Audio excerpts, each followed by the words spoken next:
அம்முக்குட்டி ஸ்லேட்டில் என்ன எழுத்திருக்கு வந்து பார்த்துக்கோங்க. 2 பேரும் ஒன் டைம் தான் பார்க்கணும். 2 பேரும் கரெக்டாக பார்த்துக்கோ.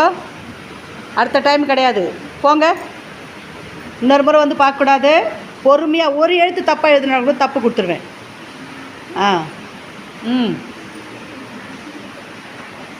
Very good. பரவாயில்லையா?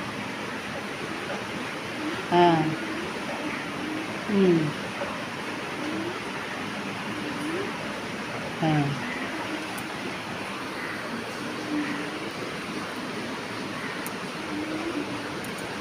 ம் ஹேமா குட்டிக்கு தொப்பி முதல்ல போட்டுக்கோடா. அபீது வந்து ஒரே ஒரு எழுத்து தப்பு. மா போட்டிருக்கேன், மா போட்டிருக்கான். இருந்தாலும் தொப்பியை போட்டுக்கோடா. சமத்துக்குட்டி நல்லா பாரு. இந்த பழகி பிடிச்சிக்கோடா. தங்க 2 பேரும் உட்காருங்க. அப்படியே பாரு.